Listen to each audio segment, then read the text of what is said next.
Rotomac company का बड़ा घोटाला आया सामने।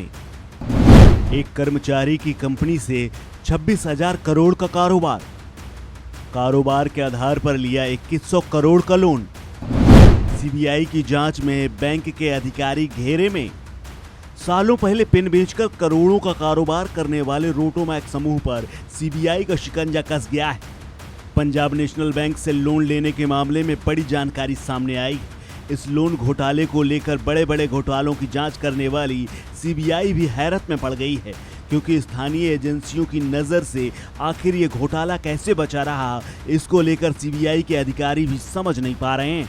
मंगलवार को पंजाब नेशनल बैंक की शिकायत पर सीबीआई ने रोटोमैक ग्लोबल के निदेशक राहुल कोठारी, साधना कोठारी और अज्ञात अफसरों पर 93 करोड़ की धोखाधड़ी का एक नया मामला दर्ज किया है। जांच में पता चला है कि 26,143 करोड़ का कारोबार रोटोमैक कंपनी ने केवल 4 कंपनियों के साथ किया।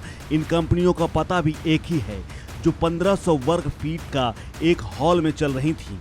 साथ ही ताज्जुब इस बात का भी है कि इन चारों कंपनियों में कर्मचारी भी एक ही था, कंपनियों का सीईओ भी एक ही था।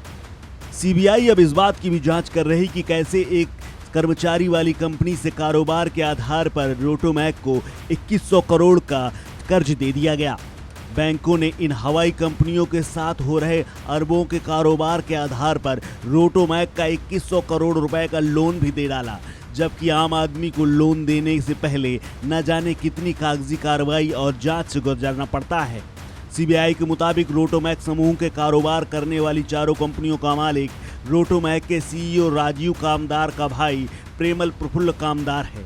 रोटोमैक ने कागजों में उत्पादों का निर्यात इन्हीं 4 कंपनियों को किया। ये सभी कंपनियां बंज ग्रुप से रोटोमैक को ही माल बेच रही थी, यानी माल बनाने वाली कंपनी ही अपना माल खरीद रही थी।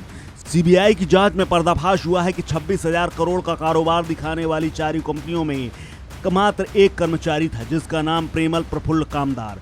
वह 1500 वर्ग फुट के एक कमरे में बैठकर बंदरगाह से लेकर loading, unloading, billing, account, delivery तक सारे काम कर रहा था।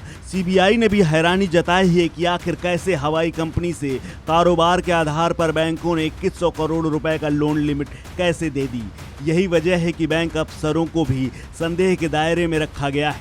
बता दें कि विक्रम कोठारी ने कारोबार जगत में बड़ा नाम कमाया था, लेकिन शहर का सबसे बड़ा बैंकिंग फ्रॉड भी इन्हीं के नाम रहा। कारोबार को खड़ा करने के लिए अलग अलग बैंकों से 3800 करोड़ का लोन लिया गया। पेनाल्टी, ब्याज मिलाकर ये रकम करीब 7,000 करोड़ से ज़्यादा हो गई। इसके लिए बैंक ऑफ बड़ौदा से लोन भी लिया गया, जिसके बाद कारोबार बढ़ा तो पान पराग गुटखा बनाने लगे। इस कारोबार से उन्हें नया मुकाम दे दिया। कहा यह भी जाता है कि बंटवारे के बाद पिता ने विक्रम कोठारी को 300 करोड़ रुपए भी दिए थे। इस खबर में फिलहाल इतना ही। अपडेट्स के लिए बने रहिए वन इंडिया हिंदी के साथ।